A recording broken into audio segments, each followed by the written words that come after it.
9, 8, 7, 6, 5, 4, 3, 2, 1.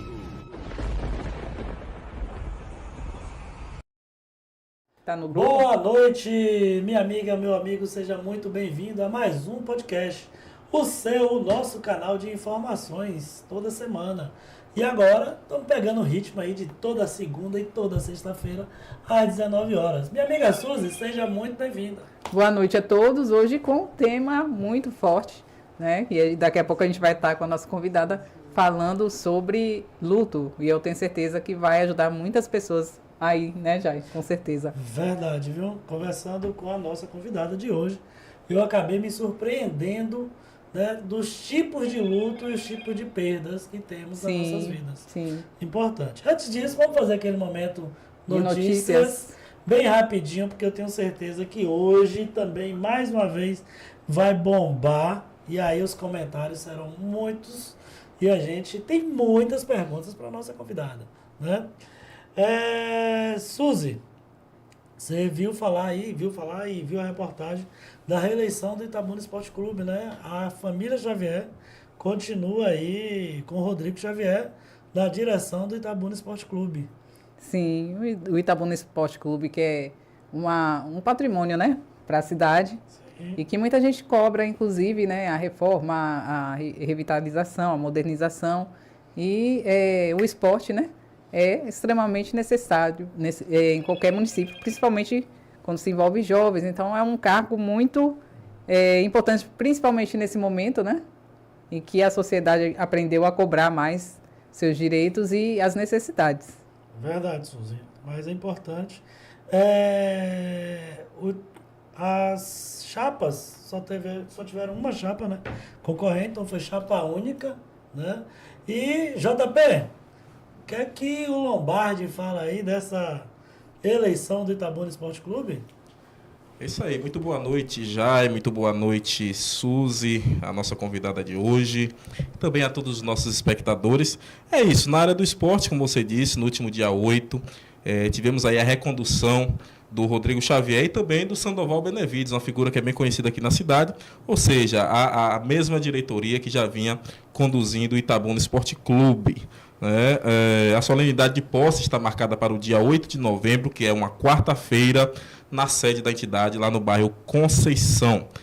Liderando a chapa única, né, Itabuna mais forte, Digão Xavier, como ele é conhecido, o nome é Rodrigo Xavier, mas é muito conhecido aí como o Digão Xavier e o Sandoval, como eu disse, foram reeleitos na tarde deste domingo, na tarde de ontem, num pleito que ocorreu na sede social, também lá no bairro da Conceição, e mobilizou durante todo o dia familiares e associados. Os dois dirigentes foram reeleitos juntamente com Rui Correia, presidente do Conselho Deliberativo do Itabuna, também Ivanilson Pontes, que é o presidente do Conselho Fiscal. Os quatro vão dirigir os destinos do Itabuna, né, deste clube, que é, como Suzy bem colocou, um patrimônio do esporte itabunense, nos próximos 4 anos. Além deles, também foram eleitos outros 29 membros, né, tanto do CD como também do CF. Após 15 anos sem conquistar uma classificação para o Brasileirão e jamais ter disputado a Copa do Brasil, o Itabuna Esporte Clube fez história este ano, né? Como vocês estão acompanhando aí. Verdade. Fez história este ano. E no momento em que ele se classificou para o Campeonato Brasileiro na Série D, né? E também para a Copa do Brasil, pela primeira vez desde sua fundação, o Itabuna, que foi fundado aí em maio de 1967. Eu acredito que mais antigo do que a maioria de todos que estão aqui no estúdio, não é isso? Eu mesmo não era nascido nesse período. Eu tô com 18 anos agora. Pô. Muito bem, 18 anos que o quê? 18 anos que... Ah, 18 anos que nada, rapaz. 18 anos que foi embora, que foi... Deixa a história quieta. Quase 18 que eu voltei para Itabuna, tá bom demais. Muito bem. Já e Suzy, também tem uma notícia aqui da área, uma utilidade pública, na verdade. Sim. Né? A nossa instituição de ensino, a estadual, a UESC, ela lançou aí um edital para beneficiar as comunidades do seu entorno, ali o Salobrinho, né? Por meio da Pró-Reitoria de Extensão, a PROEX, será lançado, melhor dizendo, né, nessa terça-feira, dia 31, o edital 186 deste ano, que trata da abertura de inscrições para o Programa Integrado de Extensão Inovadora e Pesquisa, denominado UESC Comunidades. O edital pode ser acessado pelo site que está lá disponível no cacaunews.com. Então, você que tem interesse em poder participar, pode estar acessando cacaunews.com e acessando o link que está disponível lá. A solenidade será na Arena Ramon Vani, também no campus da universidade, que fica no Salobrinho, como já é conhecido, com uma programação que inclui exposição artística com Albert Art. Não é Albert Einstein, não, é Albert Art. Tá certo. Balé com estúdio Anferre, o coral da instituição, o coral da UESC, roda de capoeira com o mestre Edísio, lançamento do edital UESC Comunidades com apresentação musical com a dona Valdez. Participará também o Jorge Titã, o mestre Dunga e a participação especial de mulheres em domínio público.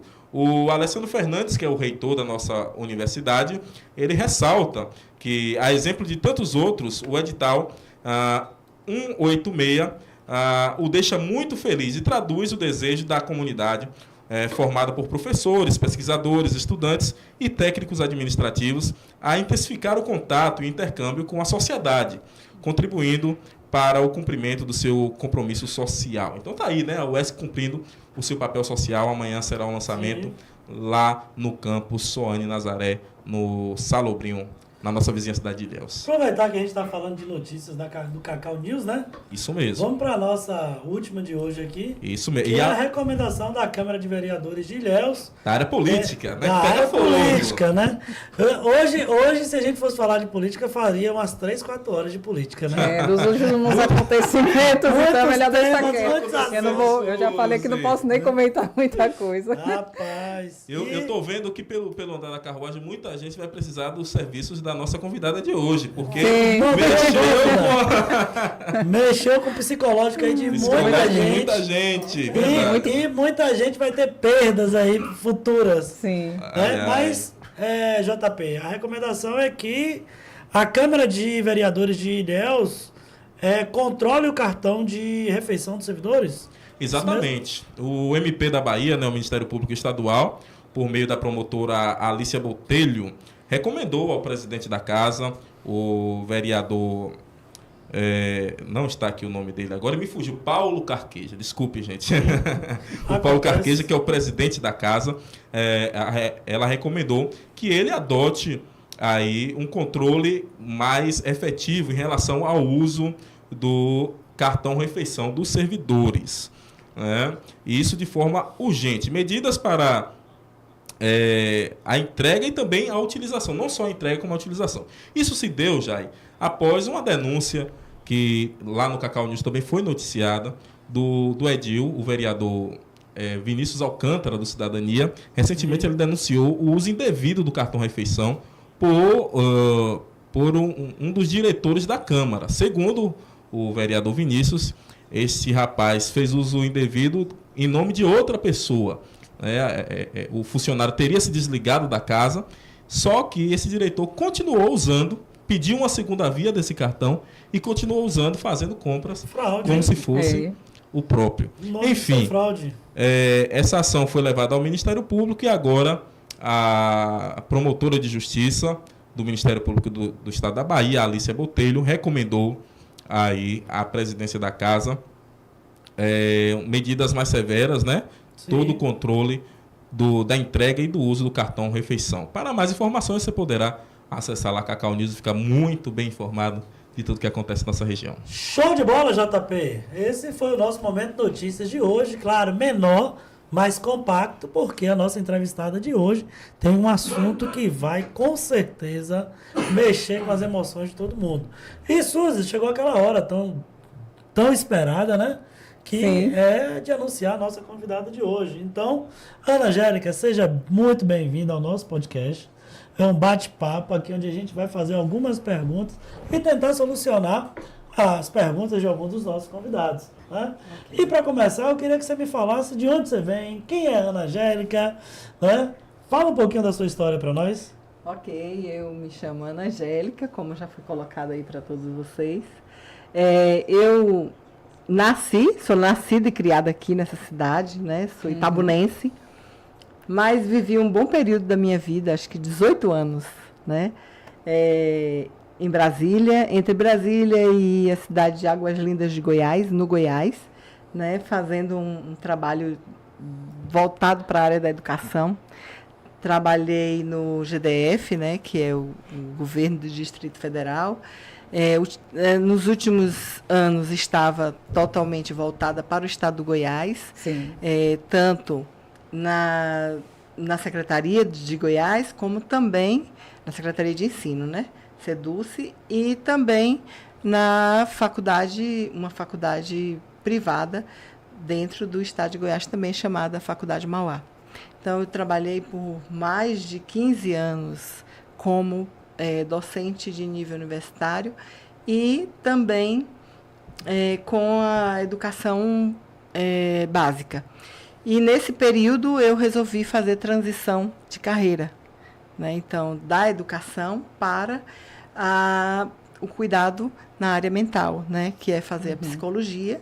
Sou graduanda ainda em psicologia, mas fiz uma formação em psicanálise e me especializei em algumas áreas, né, que é a sexologia, e ultimamente venho me dedicando a perdas e lutos, né, que é uma coisa que, de fato, é muito fascinante. Difícil Ana, e fascinante. fala pra gente como é que surgiu esse interesse, então, por essa área e esse tema tão específico e tão sensível que é perdas e lutos. Então, gente, se a gente for parar para analisar, a gente vai perceber que ao longo da nossa vida a gente tem muitas perdas, né? Sim. O que provoca também muitas situações de luto. E quando a gente fala em perdas e luto, a gente nem sempre está falando da morte, efetivamente.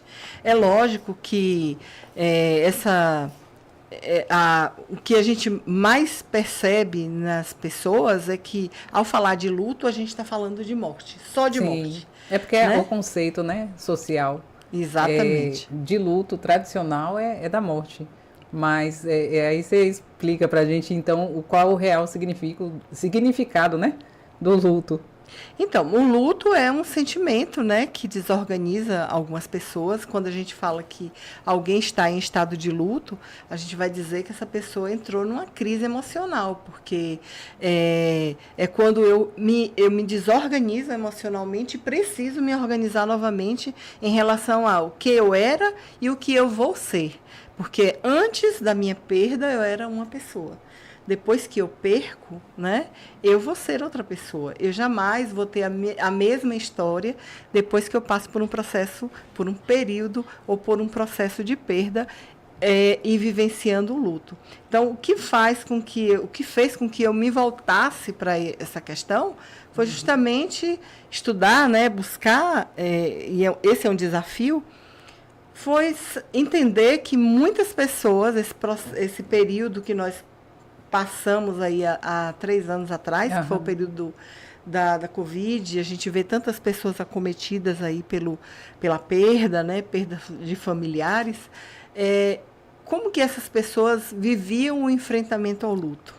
E aí também tive as minhas experiências, né, que são experiências também de perdas, que me provocou a buscar, a estudar, a investir mesmo nessa formação.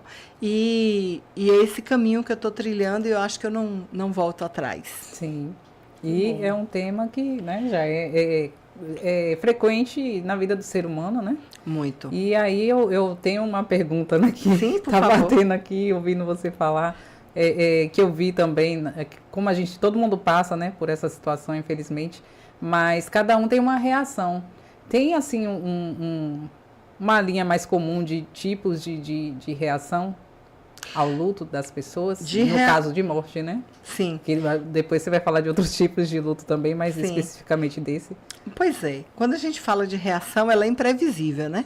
Não dá para prever qual reação o outro terá face a uma morte, que pode ser uma morte uma morte natural, como pode ser uma morte trágica, né? Então, inesperada. Então, a gente vai sempre estar preocupado com o indivíduo como um ser único. Cada indivíduo vai ter uma reação, cada indivíduo vai viver o seu momento de luto muito singular. É muito particular, né? Muito Depende particular. da história também com a pessoa. É preciso ver todo um contexto, né, em que essa pessoa está vivendo aquele momento. Sim. Não dá para prever. O que a gente imagina quando há uma situação de morte natural é que a pessoa tenha um processo também bem normal de luto. Sim. Né? Que é essa vivência passada pela dor, mas que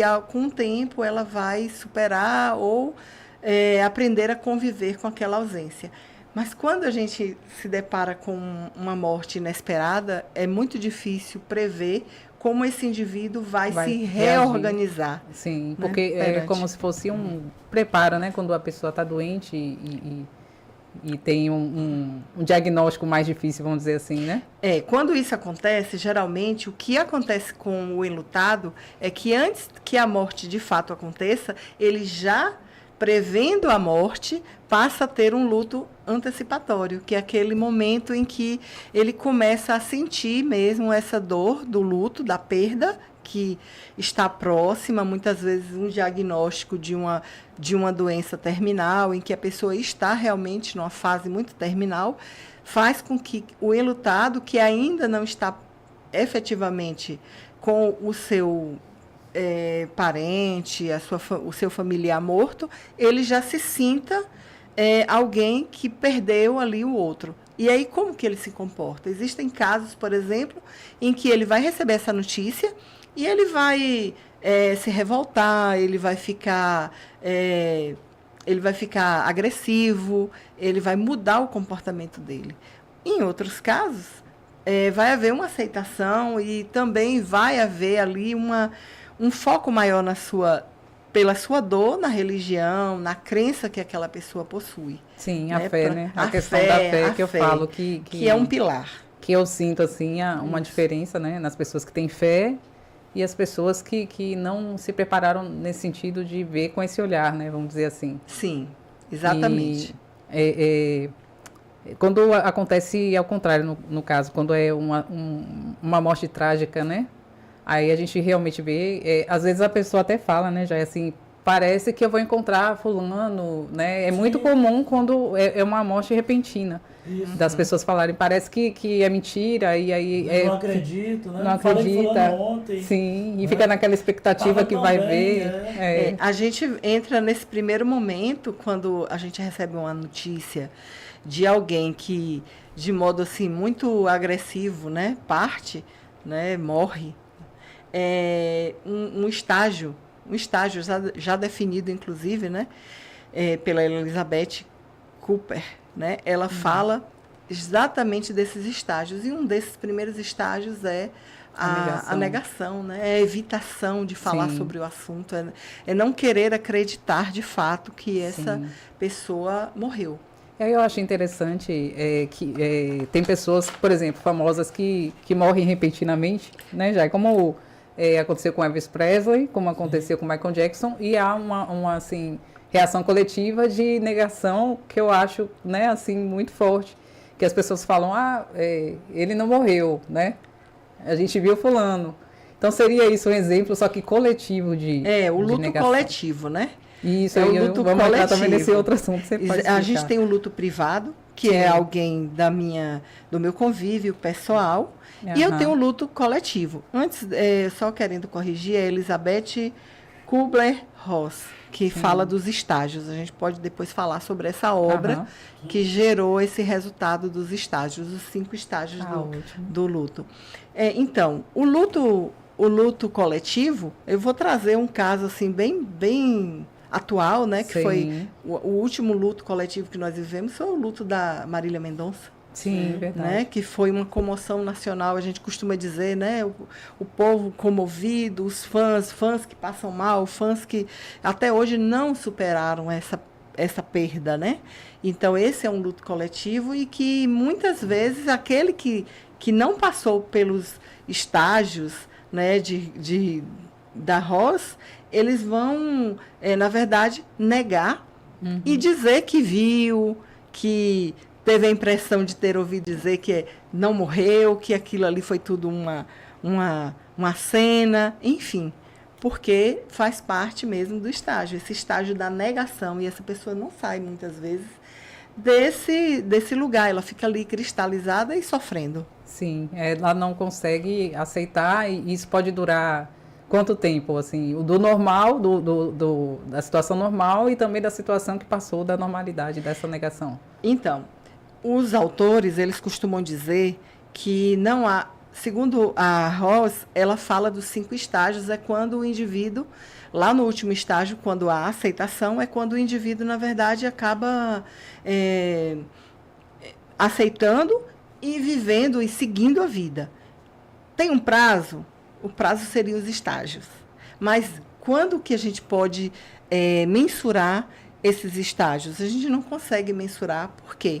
Porque cada ser humano vai viver o estágio de uma maneira. Existem pessoas... E no seu tempo. E no seu tempo, exatamente.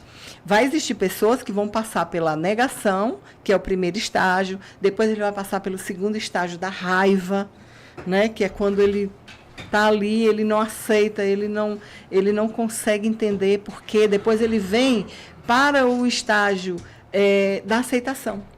Ele ficou com raiva e depois ele aceitou.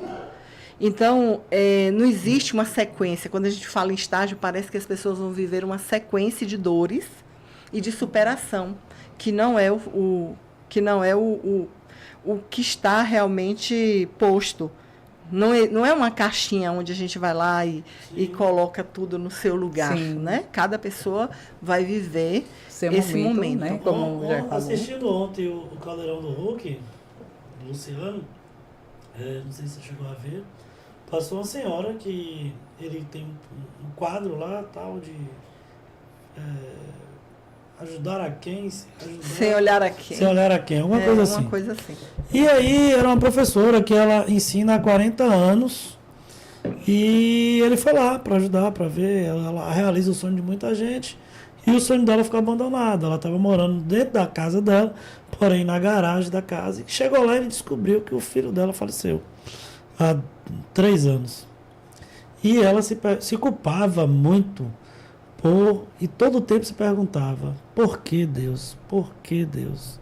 Por que comigo? Por que com ele? E eu achei interessante que o Luciano decidiu reformar a casa dela, né?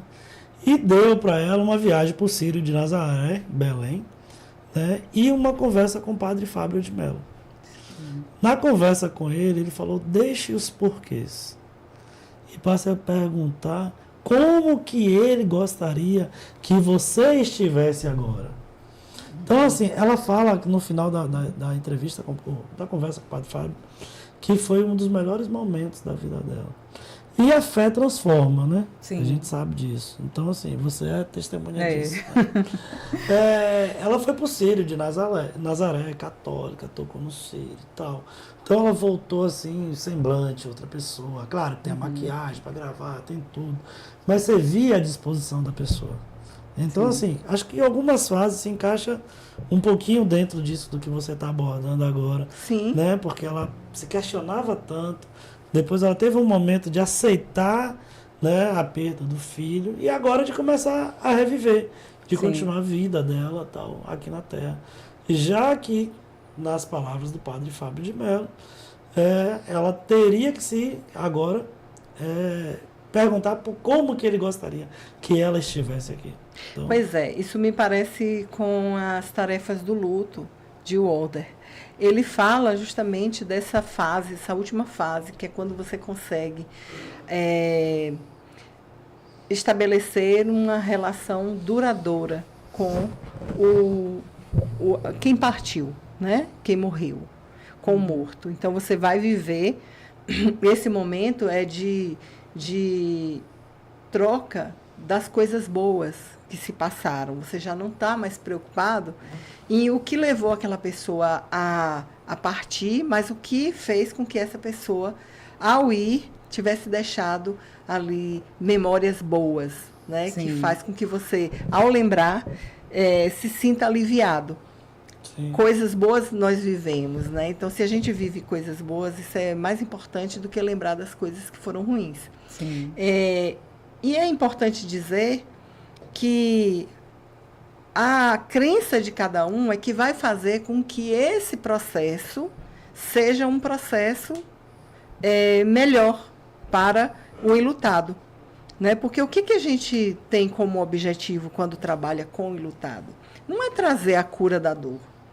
Porque, infelizmente, a gente não consegue tirar a dor de ninguém. É o que está até, inclusive, aqui em muitos comentários, né? Eu já ia falar aqui, porque Jair? tá bombando aqui. A As gente- pessoas realmente, né, precisando ouvir.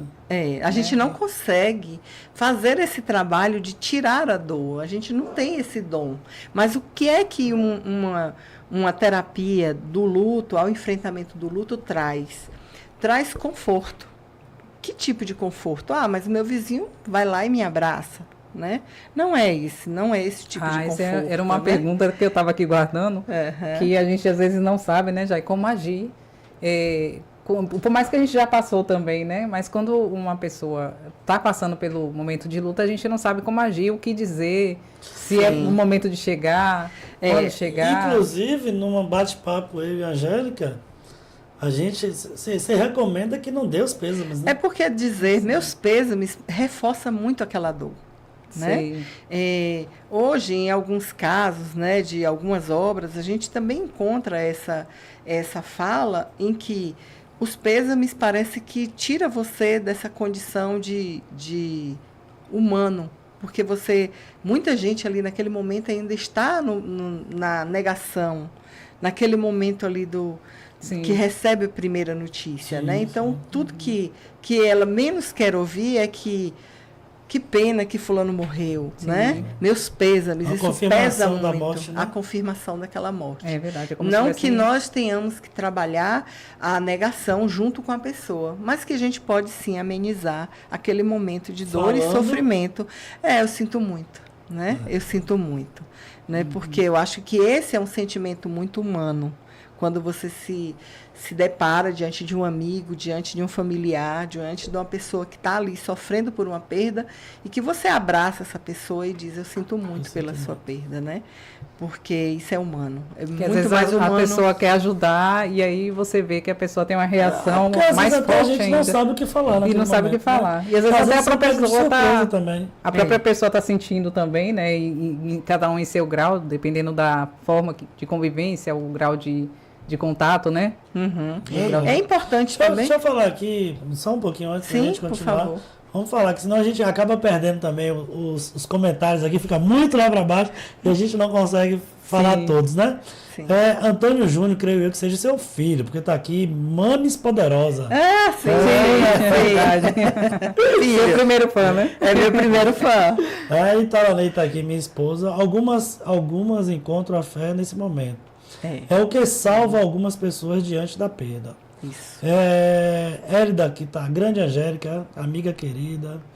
Alan Azevedo, meu parceiro, temática super Legal. pertinente. Muito. Amanda, boa noite. Amanda e Hélida tem um caso específico, as duas têm perdas de familiares. Hélida perdeu a mãe, depois perdeu o pai. Amanda perdeu o irmão, já tem um tempo, o pai e depois a mãe. Então as duas têm um relacionamento com relação à perda, uma reação de perda. Hélida fala, ainda não acredito que minha mãe morreu. Sempre acho que ela está viajando. Alan Azevedo, tal como é a fé, o luto é um sentimento pessoal e intransferível. Exato. E Amanda, vou parar em Amanda, depois a gente comenta mais. Amanda fala, o estágio da negação passa pelo fato ou poder permanecer por muito tempo.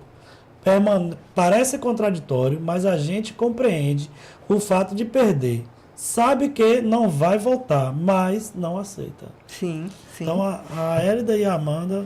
É importante deixar claro que são muito particulares, como o próprio alguém aí comentou, né? Que é Sim, singular, sim, né? sim, foi Alan De Azevedo. fato, Alan.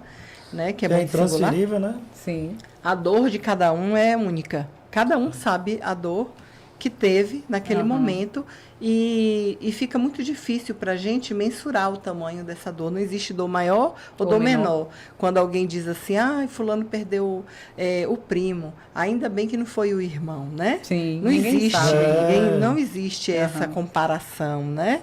Você já imaginou se fulano tivesse perdido cicrano? Então, essas comparações, me parece, medir. Né? Essas medidas, na verdade, elas não servem de parâmetro para a dor de ninguém. Né? Quando Hélida comenta que até hoje ela não aceita, né? Ainda está nesse estágio da negação, quando acredita que parece que não é verdade, é muito delicado, né? E eu recomendo mesmo que busque um apoio maior.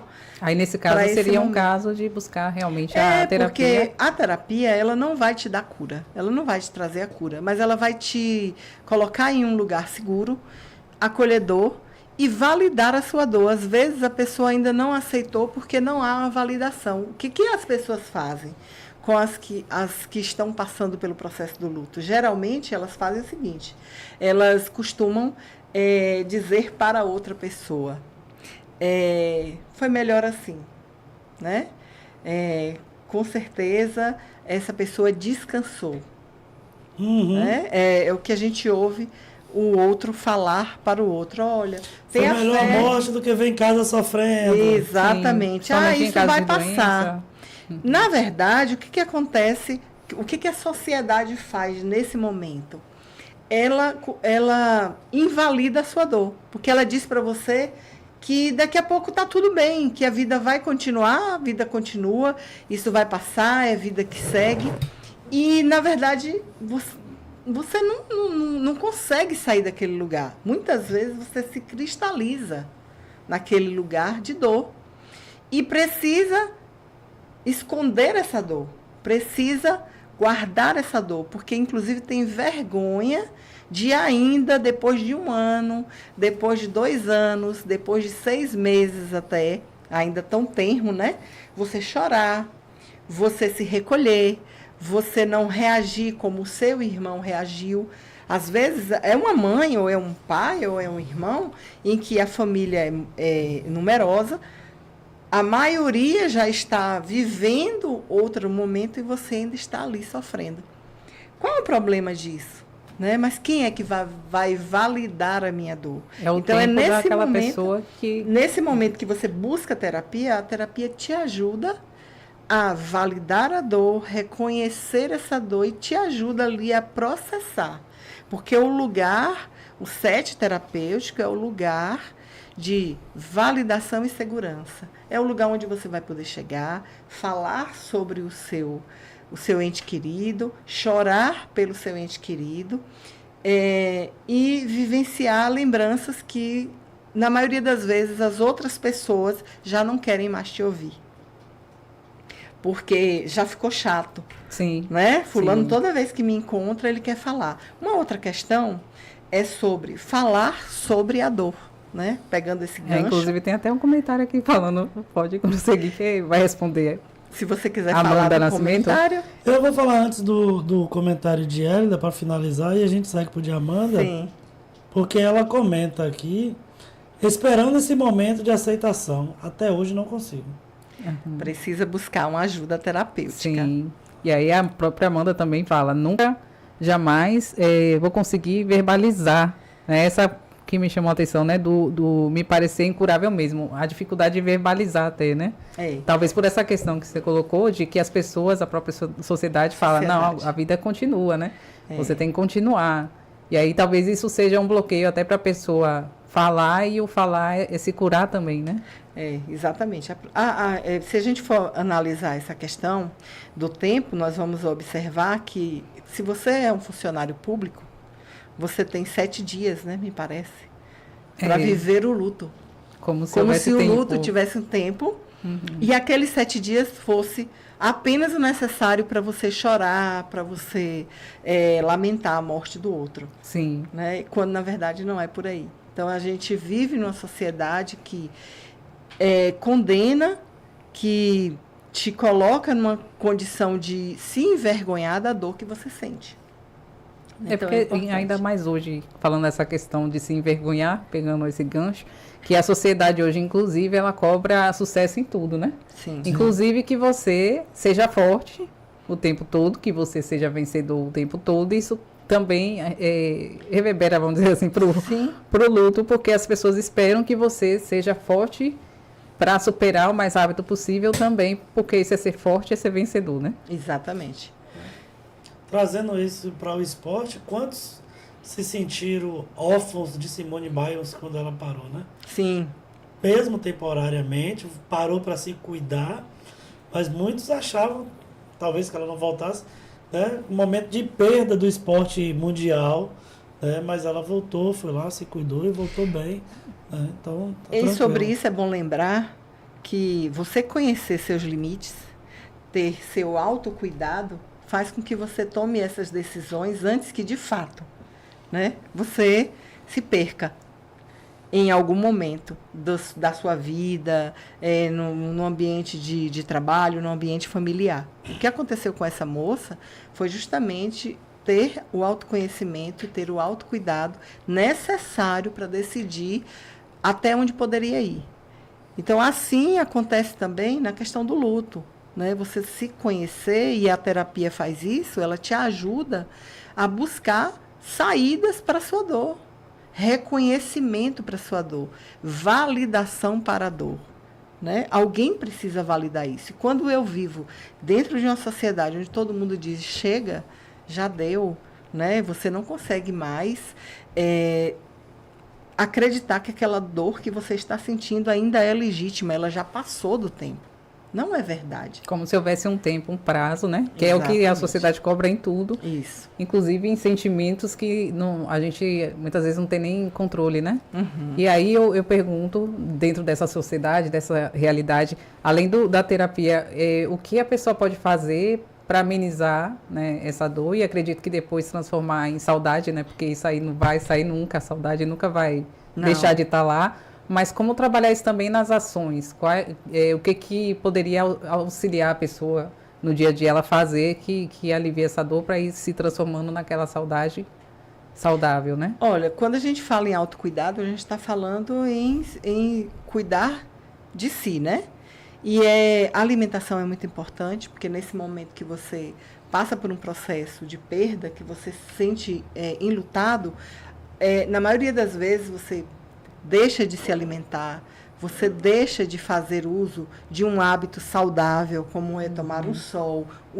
Tomar o sol te traz a vitamina D, que vai te causar ânimo. A maioria das pessoas enlutadas, elas preferem o isolamento. E esse isolamento acaba diminuindo ali a autoestima, fazendo com que elas cheguem, inclusive, no quarto estágio do luto, que é a depressão. Sim. Né? Que é uma tristeza profunda que transforma o luto em um luto patológico, né? Que vai causar um dano emocional, talvez até de difícil reversão. Sim. Que aí eu tenho que buscar o psiquiatra, aí eu vou ter que buscar essa ajuda especializada de uma maneira mais efetiva. Hoje, quando eu digo assim, fazer uma terapia primeiro, porque terapia é algo que deixou de ser o tabu de que quem faz terapia é uma pessoa louca, né? Na hoje verdade, já está mais comum, já está mais aceitável. Fazer terapia é vida. Sim. Né? Então, te ajuda a te conhecer os seus limites. Mas, no caso do luto patológico, que é quando ele entra numa fase no quarto estágio e que provoca essa depressão, e que essa depressão pode vir a se tornar uma depressão profunda, você vai ter que buscar uma ajuda muito mais efetiva, que é do psiquiatra, em concomitância com o psicólogo. Sim. Entendi. E aí Angélica, falando assim desses lutos, e como a gente pode classificar ou dizer quantos tipos de luto existem? Nós temos alguns tipos de luto, como o luto normal, que é esse que a pessoa entra no processo e segue, né? faz todo esse processamento do luto de maneira adequada, se adaptando a essa nova vida. Depois a gente vai ter aí o luto antecipatório, que é quando você, diante da iminência de morte de alguém que você realmente ama, você começa a se preparar para o momento final. Nós temos o luto não reconhecido, que é aquele luto em que isso pode ocorrer em relação à criança, que a gente geralmente, eu diria que a sociedade ela não está preparada para entender que uma criança também sente essas dores, Sim, né? Que são verdade. dores da perda e que precisam, sim, ser validadas. Então, esse luto é um luto não reconhecido. Quem são essas pessoas que passam pelo luto não reconhecido? Nós temos as crianças, de modo geral, que geralmente transitam pelo ambiente de dor ali durante o velório, né, com seus rituais, mas que não são validadas naquele momento também como alguém que sofre. Aham. Né? Nós temos as pessoas que têm algum déficit cognitivo, né, que por isso não são reconhecidos como pessoas que possuem também esse sentimento de dor, e pessoas que possuem algum transtorno. Né? Então, você vai ver que essas pessoas também elas não são consideradas ali naquele momento como alguém que tem que ter um cuidado muito especial. E eu diria até o luto, né, de pets, né, de Sim, hoje em dia, porque a hoje- convivência hoje é mais próxima e às vezes até pessoas que têm ansiedade, depressão, né? Sim, Ou pessoas que são muito solitárias, né? E aí tem um animalzinho de estimação, geralmente o cachorro, o gato, que é mais comum, né? E hoje em dia até é possível ter o luto da empresa, né? A licença também da perda de pets. Mas mesmo assim, com toda a aceitação hoje, né? Tem gente que não entende muito quando uma pessoa perde o seu Pet. animal querido, que eu conheço até uma senhora que perdeu, ela passou os estágios, foi difícil, né? é difícil. E era uma poodle que já tinha 20 anos. Então, há um tempo de convivência Companheiro, muito grande. E ela demorou, assim, né? Teve todo o processo de luto como se fosse realmente uma pessoa querida, né? Sim, e existe especializações nessa área, tá? Só para trabalhar com o luto de pets. Pessoas que passam por esse processo e precisam de um cuidado especial. Falando ainda dos lutos que não são validados, né? Que são esses lutos aí que eu falei, existe o luto dos relacionamentos que não são convencionais. Né? Existem muitas situações, por exemplo, de pessoas que vivem um relacionamento não reconhecido pela sociedade e vive um relacionamento, por exemplo, de um amante. Ela também sente luto, mas o luto dela não é reconhecido. Né? Então, isso também exige aí uma validação pela terapia, não pela sociedade, porque Sim. a sociedade não vai ver isso como algo natural. Mas falando dos lutos não reconhecidos, esse é um luto também não reconhecido. Os comentários entrou até numa área mais amorosa aqui. Eu quero mandar um abraço aqui, um beijo pra Tia Né. Tia Né, beijão, mora no meu coração. E Silvia Mendes, toda separação é mesmo luto, né? Exatamente. Dezembro faz 2 anos que minha mãezinha se foi e ainda dói. Maria Gonçalves, ela fala, sou psicóloga e trabalho com perdas. O luto eu sei a dificuldade que é para os pacientes passarem por todas as fases. Na verdade, o luto não é só para perda por morte, Não. mas as perdas amorosas, né? Então começamos a entrar em relacionamento. Tia Né, ela fala, a perda da própria saúde e tem os homens que chegam à andropausa e etc. E ela comenta, mulheres que perderam a libido e outros fatores que o ser humano vivencia. Tudo isso contribui para o luto. Completar aqui com o Italanei. Alguns buscam, Italanei tá difícil aqui por causa do coraçãozinho. Alguns buscam Fuga. com fugas, né? É. Mas, acho que é mais? Dá para ver aí? Mais? Mas Por exemplo, usa o cigarro como fuga, Sim. aí vem o cigarro, vem a bebida, vem outras fugas, outros tipos de fuga para aliviar o luto. Sim, com certeza. Eu ia entrar nessa questão das perdas amorosas, né, que gera luto, sim. Né? o relacionamento desfeito geralmente vai gerar um luto, porque de alguma maneira uma das partes não está preparada, precisa ter ali aquele momento da aceitação para que consiga realmente seguir em frente, e tudo isso gera mesmo muita dor. Uma das coisas que são as perdas normativas, né?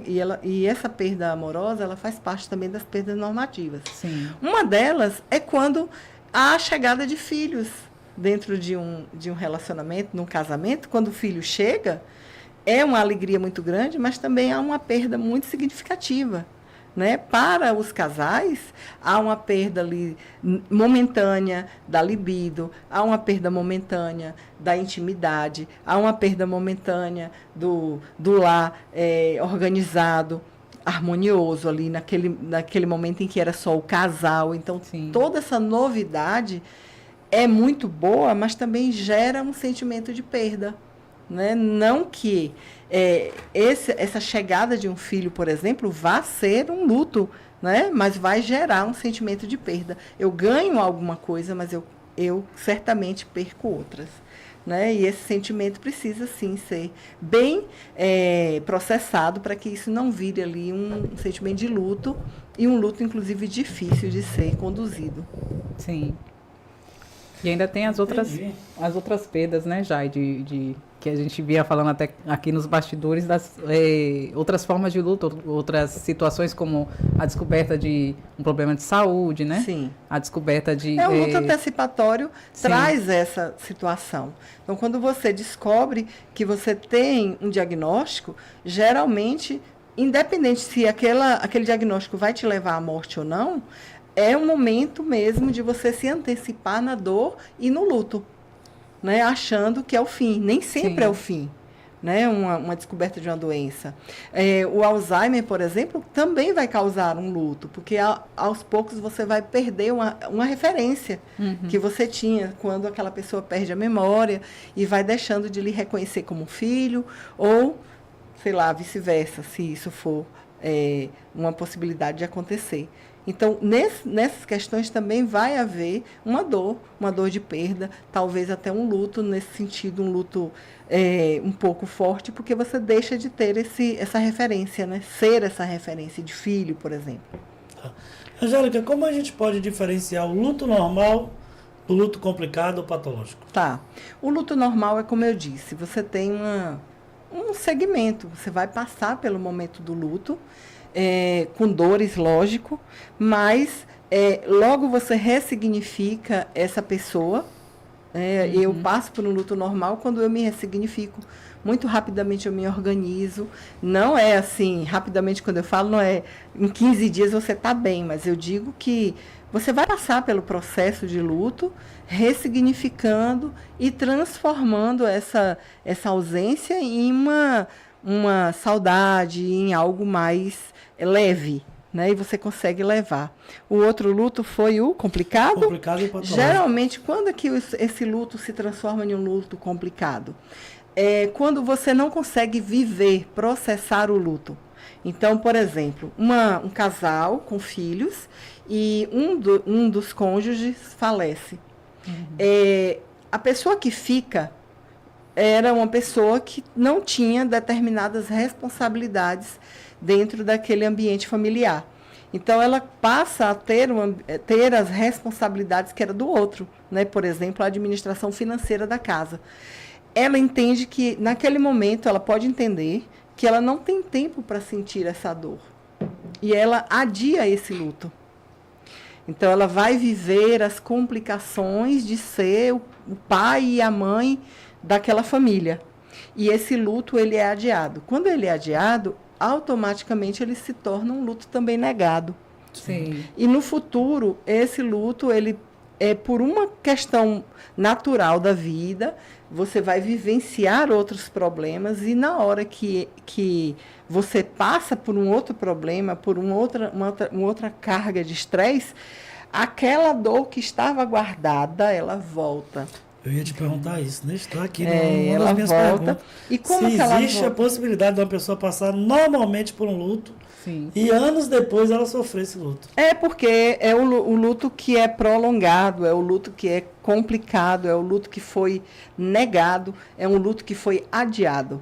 Então, esse luto ele acaba se tornando um luto complicado, porque como viver um luto que faz anos que se passaram e eu ainda estou nesse processo de aceitação, porque eu não vivenciei, eu não processei, eu não acolhi essa dor como uma dor legítima que era minha, né?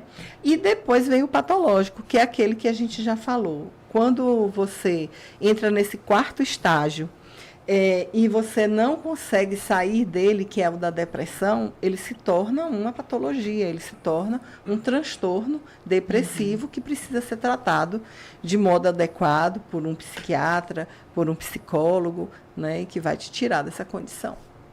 Se você quiser, claro, você precisa querer a ajuda. Sim. Isso é importante. Só dá para ajudar quem quer ser ajudado, né? Sim. Isso que nós estamos fazendo aqui é tentando levar esse conhecimento para a maioria das pessoas que está passando, buscarem ajuda e entender se precisam ou não. Mas serve de alerta, né? Serve de alerta. Ana, o mundo está passando por várias guerras, né? Uma delas é a guerra de Israel.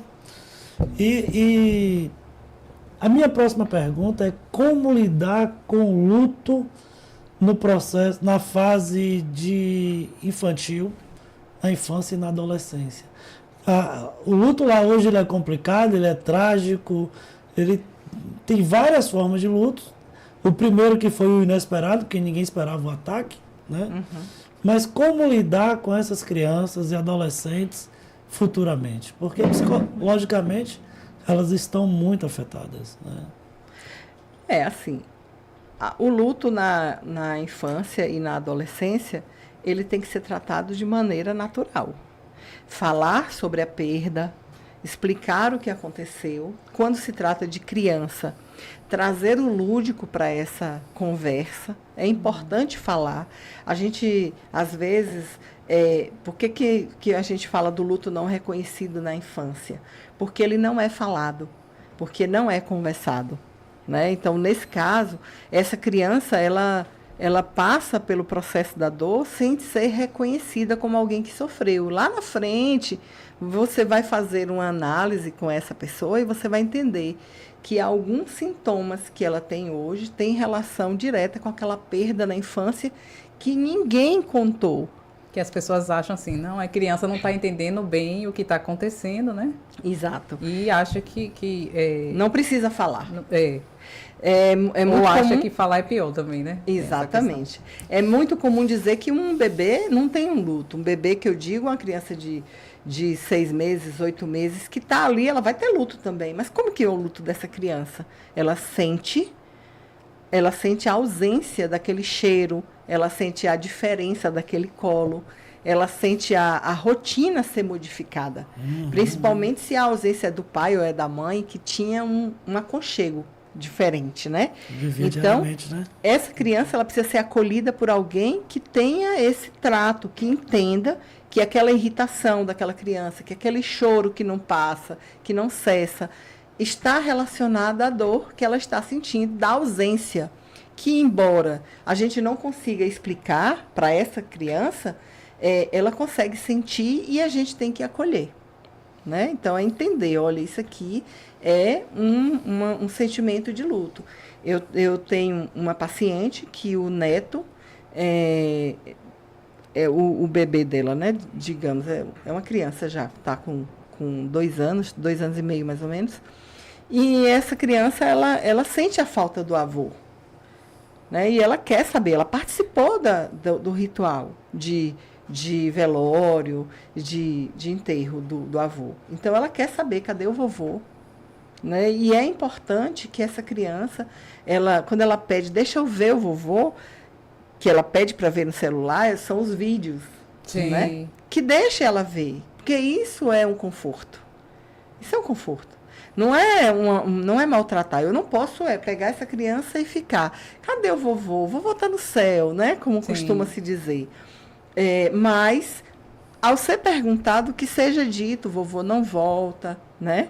Mas o vovô está aqui, olha, vamos ver o vovô, passou aquele momento, vai distrair, vai brincar, porque é importante fazer isso acontecer. E no adolescente, de maneira mais adulta, né? Eu diria, a conversa da mesma forma, procurando entender o sentimento que, às vezes, o adolescente ele está acometido, como, por exemplo, a revolta, o recolhimento excessivo, né? O hiperfoco em algo que antes ele não tinha e passa a ter. Isso é importante observar a família, observar para que ela possa intervir. E em casos em que a família não consegue, é recomendável, sim, buscar ajuda adequada, terapêutica. Tem uma pergunta aqui já bem interessante, Sim. que acho que entra até nesse ponto que a Angélica está falando, que é de Silvia Silvia Mendes. Mendes. Que ela fala, não participar do ritual de velório e sepultamento pode gerar depressão? Porque tem gente que tem dificuldade, eu mesma tenho, confesso, né? Se for uma escolha, sim. Eu acredito que não, porque é sua escolha. Sim. Né? Assim, isso vai depender muito do contexto. Né? Eu escolhi não ir e está tudo bem. Né? Eu prefiro guardar. Lembrar da pessoa. Existem pessoas as últimas lembranças que vão bem, guardar né? essa lembrança, né? Que vão guardar essa opinião de preferir guardar o momento bom. Ou o momento em vida, né? Em vida. Vai existir outras pessoas que querem ir, se é negada a ela o direito de ir, nós não sabemos quais serão os danos que futuramente essa pessoa terá. De não ter podido se despedir, porque esse ritual de despedida, ele é importante. Ele é importante, mas ele é importante para quem de fato faz questão. A Silvia complementa aqui, sem escolhas. Então, assim, ela não escolheu ir. Pois é. Então, se ela Aí, por exemplo, foi um velório, alguém que faleceu, eu entendo aqui, viu, Silvia? Tá lá em São Paulo, faleceu aqui, mas ela ficou sabendo depois. Vamos dizer assim. Pelo menos eu entendi mais ou menos assim. Ela não escolheu ir no velório. Ou então ela pôde, ela na verdade, ela teve esse momento de escolha e não deixaram ela escolher. Entendi. E ela, Isso me lembrou uma situação familiar que JP, vou colocar JP para comentar aqui já. Mas peraí, JP. Parente faleceu, aí tem uma pessoa idosa na família, não conta para a pessoa idosa, com medo dela também falecer. Ou dela ficar doente. É interessante a gente lembrar quanta sabedoria essas pessoas na idade mais avançada possuem, né? E como as dores, elas se transformam, né? Com a idade. É lógico que, às vezes, é desnecessário você trazer a informação de como se deu o fato. Sim. Olha, numa idade avançada, você dizer que aquele filho ali foi morto por ocasião de um suicídio. Mas dizer que faleceu é necessário, porque senão nós incorremos no mesmo erro quando a gente invalida o sentimento da criança, quando a gente diz que a criança não vai sentir nada. Né? Então eu não preciso contar para a criança. Esse é o grande ponto. Né? É importante que haja bom senso. A gente sabe que existem pessoas que têm um apego muito grande a outras. Então, é preciso medir como que é essa relação. É preciso se cercar de cuidados sobre aquela pessoa ali, sobre aquele idoso. Mas, se há possibilidade de falar, que seja dito. Que seja dito. Que não seja negado. Entendi. Mandar um abraço aqui para minha tia Alice. Eu tinha acabado esquecendo aqui, pulei. Viu? Um beijo, viu, tia? Obrigadão pela audiência. JP, algum comentário por aí? Na verdade, me lembrei de um episódio que aconteceu com um amigo meu. Ele estava com a mãe doente e anualmente ele viajava para um estado distante. E ele saiu daqui, a mãe já estava doente, como disse, foi fazer essa viagem que ele fazia anualmente. E nesta viagem, né, nesse período, a mãe dele veio a falecer. Só que por ele estar longe, o local onde ele estava, mesmo de avião, ele não chegaria a tempo. quando ele retornou, ele começou a desenvolver um quadro de ansiedade. Né? E nós que éramos próximos dele, deduzimos que poderia ser exatamente por essa questão que ele não conseguiu se despedir da mãe, né? Toda essa situação de ir até o velório, de ver ela enterrando, enfim. Pode acontecer também nesse sentido, né? Pode, com certeza. Desenvolver ansiedade. Pode, ansiedade, falta de ar, batimentos cardíacos acelerados. Eram exatamente esses sintomas. Uma angústia muito grande. E isso faz parte de um quadro mesmo de quem está ali vivendo um luto que se transformou em um luto complicado, porque ele não teve a oportunidade de cumprir com os rituais de despedida. Né? E aí vale ressaltar que cada pessoa vai ter esse valor, né? Vai dar esse valor a esse momento.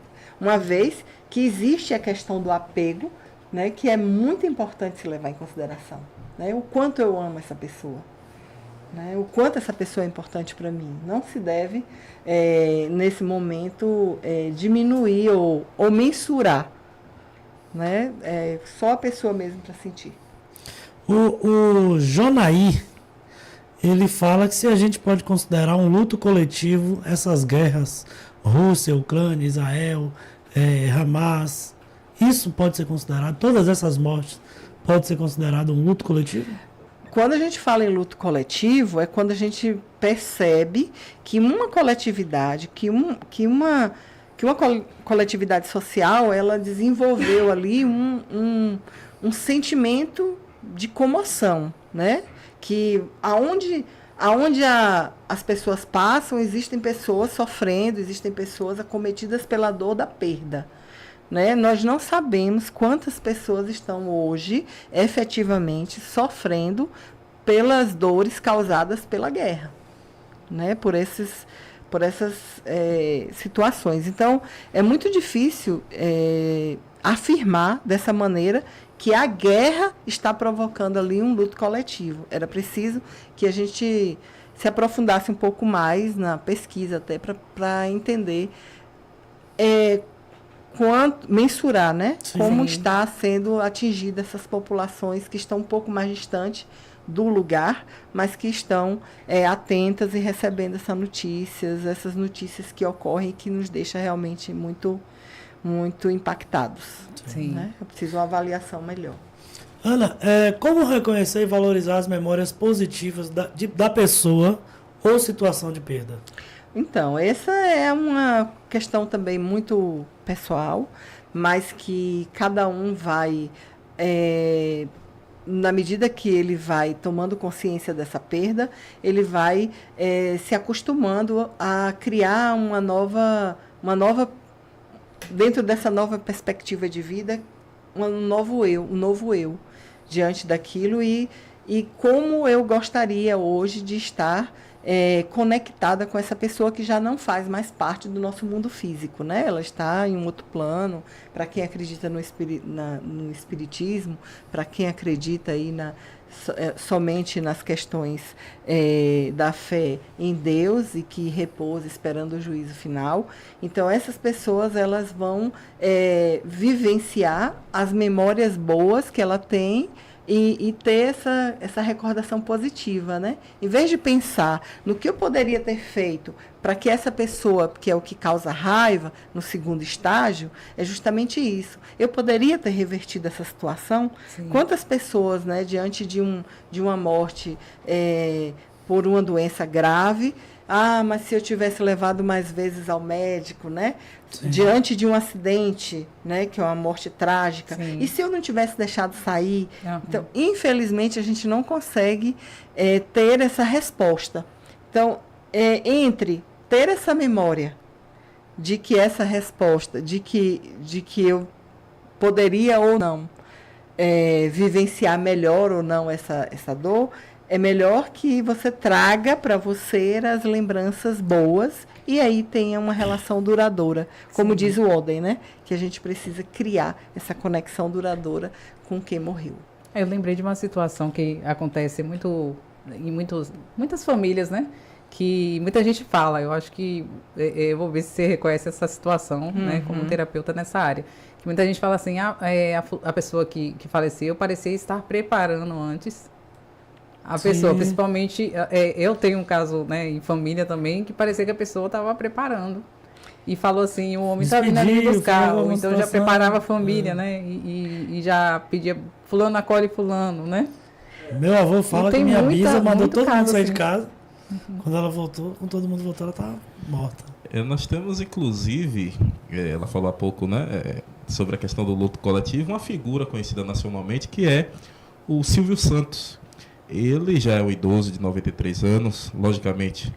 Não estamos aqui, que fique bem claro, desejando nada a morte do Silvio Santos, mas nós percebemos que nos últimos anos ele se recolheu, colocou a filha como à frente do programa que ele apresenta há muitos anos.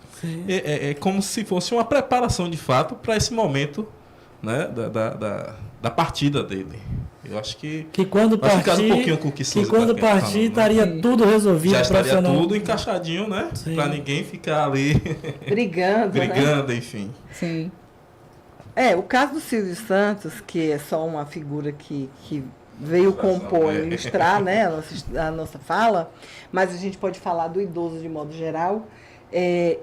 O idoso que tem essa consciência de que ele vai nascer, crescer, viver muito, envelhecer e morrer, ele vai ter essa consciência de, se tiver bens, se tiver um patrimônio, organizar da forma como ele vem organizando. Isso é muito natural, porque a morte natural te leva a essa conceituação da vida. Né? Ah, não, mas ele não tinha bens, ele não tinha nada. Sim, mas ele tinha uma vida bacana, ele tinha uma família, né? E ele também tinha uma idade avançada. Então, ele se organiza, né? Você falando do Silvio Santos, eu me recordo de um vizinho, eu ainda muito, muito criança. Isso não faz muito tempo, tá, gente? Eu ainda criança, eu lembro que ele tinha o hábito de tomar todos os dias o banho matinal e ficar ali pela porta, já era um senhor. E nesse dia, ele pediu para a filha ir fazer compras em algum lugar, ele tomou o banho e deitou, já naquela posição mesmo de morte, e morreu. Quando ela chegou, ele já estava morto. Então, a gente diz assim, mas ele sabia que ia morrer. Vai depender da minha crença, né? Uhum. E eu me abstenho de falar da minha crença. Mas eu digo que antigamente as pessoas diziam que existiam pessoas que sabiam exatamente que iam se morrer. É o que meu avô fala da minha bisa. Pois é. Então, é muito bom quando a gente entende que algumas situações vividas ali na família, uma festa, uma brincadeira, um abraço mais apertado, tenha sido, de fato, uma despedida. Porque isso conforta, sim, quem fica e faz com que quem ficou tenha uma lembrança muito agradável de quem morreu. Né? Inclusive, então, até aconteceu de acidentes, né? Sim, um caso pessoal sim. Até que eu vivi recente.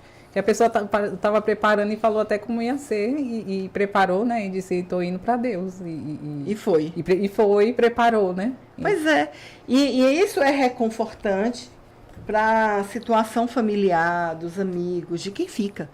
Né? Então, se a pessoa que vivenciou esse ritual de despedida, acredita que houve mesmo uma despedida, isso é muito bom. Né? Do ponto de vista da aceitação. Sim. Né? Para que ela ali continue a seguir e tenha essa relação duradoura, né, de memórias com quem morreu. O contrário de Silvio Santos, tivemos os filhos herdeiros daí da empresa Itapemirim, que está voltando agora por ação judicial, teve que voltar, né? Mas os filhos acabaram com boa parte do patrimônio, mais o filho do que a filha, né? Segundo aí o pessoal fala. E a justiça obrigou que a Itapemirim voltasse, é tanto que agora está contratando motoristas aí e vem com nova Itapemirim. Né? Né? Então tá bem situação bem desse Então, para jeito. quem ficou sentido, porque Itapemirim acabou, Vai voltar, né? um alento, né? Boa notícia. E os filhos acabaram, vão ter que voltar a estruturar a empresa. Hélida fala aqui, os meus primos não contaram para minha tia que meu pai morreu. Tivemos de parar de falar com ela, porque eles não querem que a gente conte. Então, Hélida, confirma aí, por favor. Então, até hoje não contaram que seu pai faleceu? Parece que sim, né? Vamos ver se ela confirma aqui. Vamos esperar ela confirmar isso aí. Sim. Mas assim, é muito particular essa decisão, né? É uma decisão familiar, a gente não consegue ali interferir no desejo da família. Quando a família decide que alguém da família não vai saber, é muito particular da família que essa decisão se mantenha. Né? O que a gente fala de modo geral, até por uma questão terapêutica, considerando a capacidade de cada um de se reorganizar, é que seja dito. Mas a decisão de dizer vai ser sempre da família. Ela confirmou que sim. Foi, não falaram até hoje. Até hoje. Mas isso é uma decisão da família. Silvia, obrigado. Eu que agradeço, viu? Um beijão. Tudo de bom, Silvia. Vamos para mais uma aqui. Eu posso fazer uma já? Claro. Que tem taquinho, mas que eu tô pra casa, tá latente, tá latente, Estamos chegando quase de trás, perto do mas final, fui mas faz aí. deixando passar para esclarecer esse ponto, porque é um luto diferente esse agora, né, que eu vou Vamos lá. perguntar. Que tem acontecido muito ultimamente, né, muitos casos, vou dizer assim, de pais que descobrem filhos que não são o que a sociedade espera, vamos dizer assim, né, que são ou neurotípicos ou tem alguma deficiência. E é um tipo de luto quando os pais descobrem, ou quando tá ou quando vai nascer ainda, ou quando vai passar por um diagnóstico, né? O luto dos problemas crônicos de saúde, né? Então, assim, que cria uma expectativa e no fim tem essa, vamos dizer, atravessa essas águas, né? E vive uma outra situação. Na verdade, passa por um luto, sim, né? Quando você gera uma expectativa, automaticamente você acredita no melhor, né?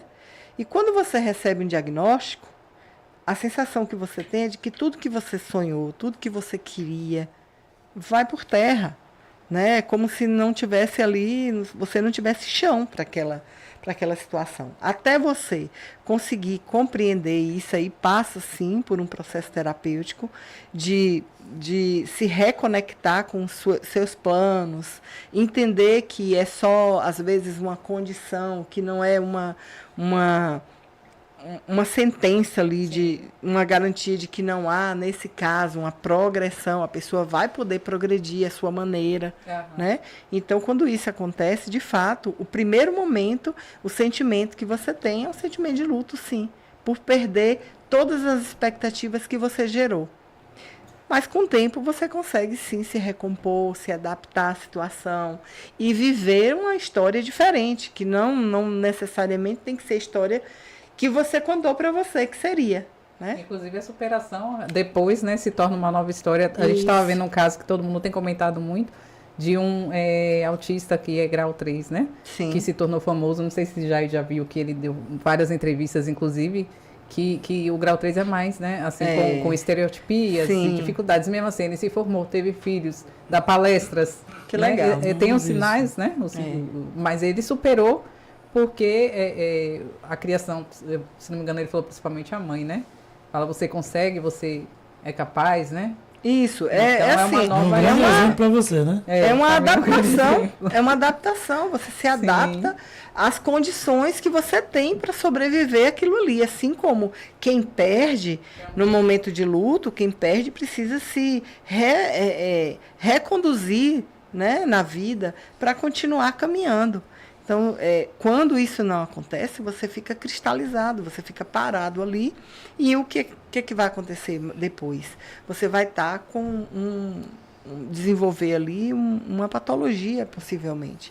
Porque não há aceitação da condição lhe imposta. Afeta até o outro, né? No caso, o filho, ou quem você está cuidando. Afeta a família, afeta os amigos, afeta as pessoas que convivem com você, com certeza.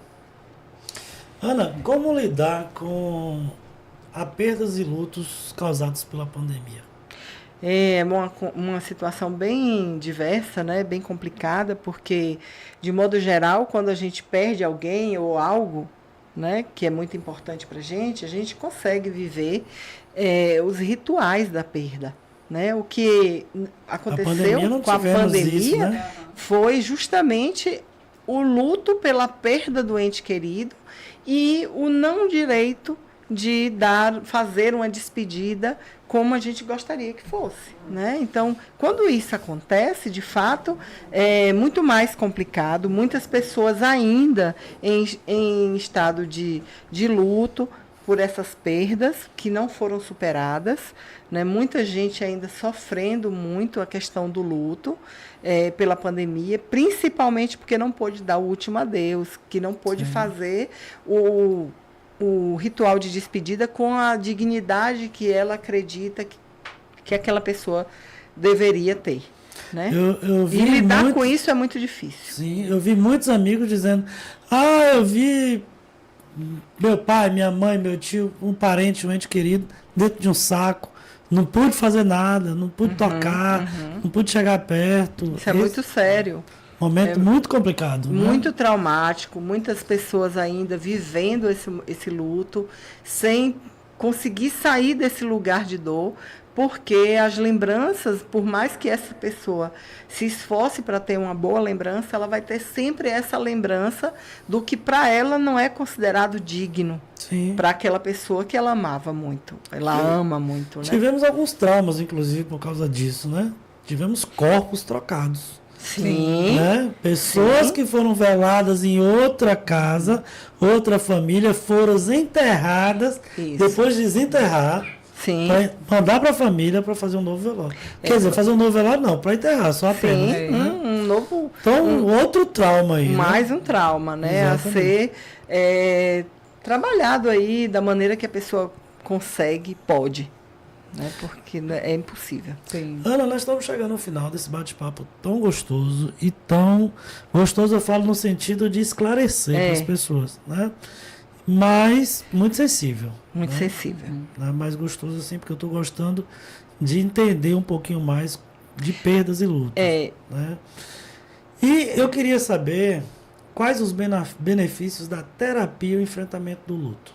Então, a terapia, ela... Claro que você não vai dar todas as ferramentas. Não. Mas eu vou falar, assim, de um modo, assim, muito particular, de quem busca, né, a ajuda, o enfrentamento, é poder, como eu já havia dito, nesse ambiente terapêutico, ela encontrar validação, acolhimento, encontrar uma oportunidade de organizar esse sentimento que muitas vezes está ali desorganizado, está ali numa situação de você não compreender e não querer expor, porque aonde você chega você não consegue colocar essa dor, né? E as pessoas geralmente também não querem mais ouvir a sua história, também não querem ouvir falar do seu ente querido, e lá é um lugar acolhedor, e lá é um lugar de validar, e lá é um lugar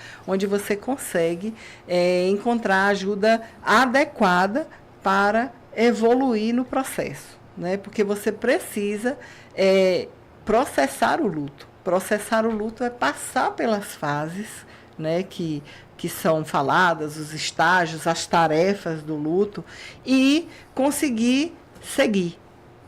Seguir quando? Quando você entender que você está apto a seguir, sem que exista ali algum tipo de julgamento, de exigência para que você saia daquele lugar, mas que você chegue lá e você consiga encontrar um lugar de acolhida. Muito bom. Angélica, quais são as estratégias de autocuidado e resiliência para superar o luto? Então, o autocuidado, como eu disse, é você se olhar, né, com mais carinho, entender que você precisa reconhecer as suas limitações, entender que você precisa fazer um melhor uso da alimentação, de fazer caminhadas, de ler um bom livro, de buscar uma higiene mental, de fazer uma boa higiene do sono. Isso tudo vai te ajudar a passar por esse processo. E a resiliência, de modo geral, é saber transpor um momento de dor, né? Saber que aquela turbulência toda, um dia ela passa. Quando a gente não pode definir quanto tempo eu vou passar por esse mar revolto. Esse vale, né? Não dá para saber. Mas dá para, de mãos dadas com alguém, chegar lá e ter essa qualidade melhor do autocuidado, da resiliência, e entender que esse momento passou. Ou não, porque você transformou esse momento em um momento de saudade, mas ele não passa, porque a dor do luto, ela vai viver ali sempre em momentos em que você vai lembrar do outro com aquela saudade. Você pode ir numa noite, se divertir muito e chegar em casa e dizer, nossa, mas se fulano estivesse comigo, como seria, né? Sim. O que fulano teria dito? E aquele momento é o momento de uma grata saudade. Bem organizada. Angélica, dentro dos seus conhecimentos, tem algum ponto aqui que a gente não pontuou, que a gente não falou, que você gostaria que tocar nesse assunto? Fique à vontade. Na verdade, a gente falou de basicamente um pouco de quase tudo, né? Mas tem um ponto que eu gostaria de falar, o que cada um poderia fazer diante de alguém que está sofrendo uma dor, né? De perda, de luto. É se dispor a ouvir. Nem sempre eu preciso dizer algo. Sim. Eu preciso o famoso me ombro dispor. amigo, né? Eu preciso me dispor ao outro. E se dispor ao outro é fazer com que o outro entenda, veja que você está ali. Que você é o ombro amigo, muitas vezes, disposto a ouvir, a acalentar. Um abraço, às vezes, é mais importante do que uma fala. Né? E quando a gente fala, talvez a gente peque em algumas falas. Que é o meus pêsames, por exemplo. Dizer os meus pêsames, dizer, olha, não chore mais não. Sim, Quantas vezes a gente ouve a pessoa pedir para o outro engolir o choro? Não chore porque quem está lá do outro lado não vai ter paz. Sim, aí gera esse sentimento de culpa, né? Aí gera esse sentimento de culpa. Deixa o outro ir. Né? Deixa o outro ir. Aí você até agora não se desprendeu do outro. Não é por aí, né? A gente não sabe da dor de cada um. Ela é única. Então, julgar, isso é um julgamento, né? E eu vou causar ali esse sentimento de culpa, eu vou causar dano.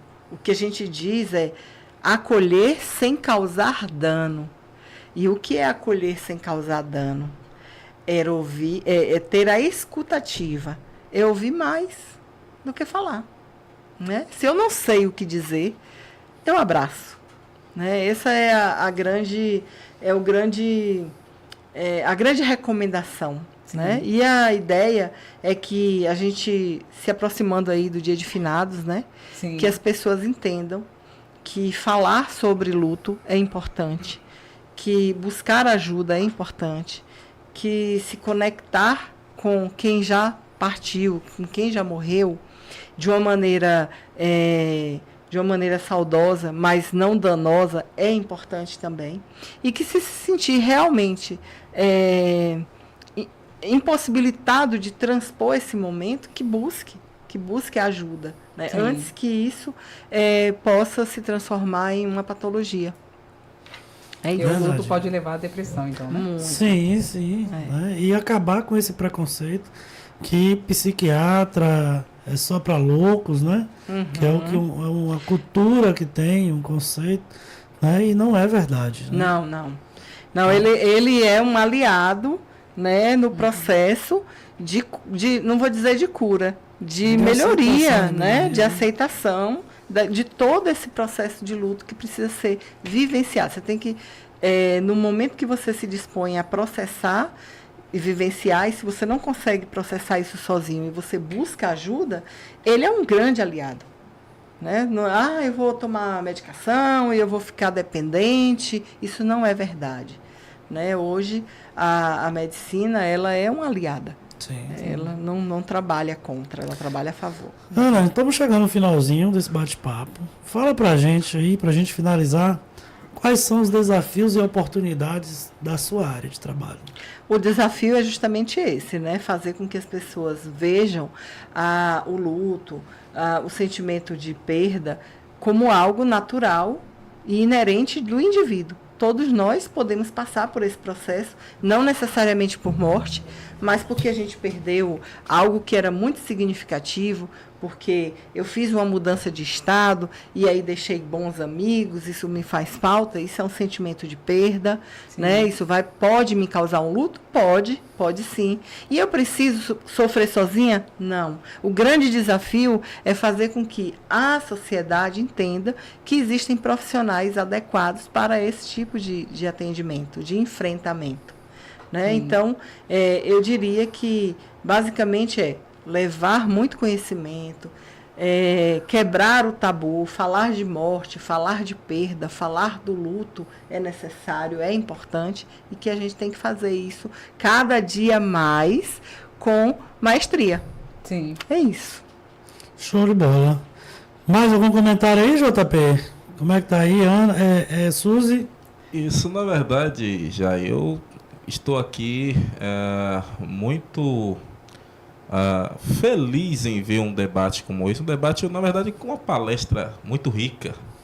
Né? Nós vemos aqui diversos comentários também parabenizando a participação da psicanalista Ana Angélica. Sim. E Obrigada. eu faço Muito coro obrigada. com essas pessoas aqui também. Sim. É uma Obrigada. palestra muito interessante, de fato, algo que nós precisamos estar trazendo sempre, é uma utilidade pública. E parabenizar também a você, Jai, Suzy, por trazer um tema como esse. Logicamente que está casando, não tinha nem pensado nisso, mas na quarta-feira, quinta, né? Quinta-feira. Dia 2, dia de Dia finados. onde muita gente sofre, né, com as lembranças. Exatamente. Então, muita gente ainda sofre com essa situação. E eu tenho certeza que um material como esse vai ajudar a muita gente, sem sombra de dúvidas. Então, parabéns a todos vocês, né? E agradecer a todos os nossos amigos. Eu também gostaria de falar, né? O que você vai falar, eu acho que é o que vai aparecer ali já. Não, eu quero agradecer o convite, agradecer assim a aposta Sim. em um tema tão importante, Delicado, eu sei, delicado. sensível. Quando a gente se propõe a trazer uma informação como essa, Sim. inclusive eu digo que é uma ação altruísta, porque a gente está pensando no outro, não é na gente, Sim. né? Sim. Porque tanta gente que nesse momento está sofrendo, Sim. está perdido, achando que está errando nos seus sentimentos, e a gente sabe que não, que Sim. o que precisa mesmo é Acolher. Então, muito obrigada, viu? A gente que agradece. Pelo porque- convite. Apesar que vai E aparecer. me coloco à disposição, Apesar viu? que vai aparecer na nossa. Olha lá, tá chegando chegou Aham. ali. Mas fala aí pra todo mundo qual que é o seu Instagram, se quiser deixar seu contato. Sim, lá a Pode ficar à gente vontade, vai estar registrado também na tela. tá ali o contato.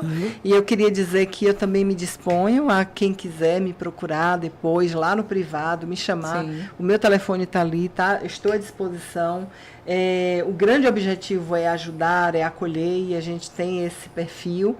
Lá no meu Instagram tem algumas lives que já foram feitas, tanto na área da sexologia, como na área da perda, da questão do suicídio. Então, quem tiver interesse, dá uma olhada lá nas minhas redes, que vai encontrar muita informação. Tem algumas postagens que traz também elucidação de sentimentos, então é muito bom. Eu agradeço, né? Nós que agradecemos, Ana. Quero deixar aqui, já que você deixou esse espaço aberto, vamos fazer um outro encontro. Vamos agora falando sobre sexologia. Ah, com certeza.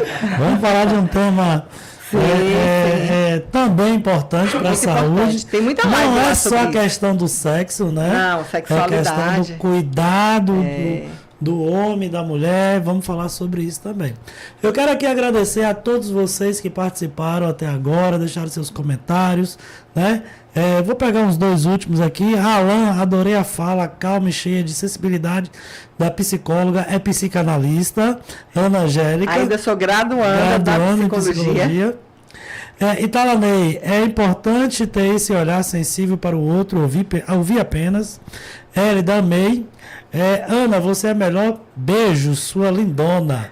Continue assim, acolhedora, sensível. Amo, amo, amo. E a você... e a você, obrigado. Até a próxima sexta-feira, né? Com a live aí, com o nosso deputado estadual Pancadinha, às 19 horas aqui neste canal. Jai Papo Reto e Larissa Araújo, aguardamos por vocês. Até lá.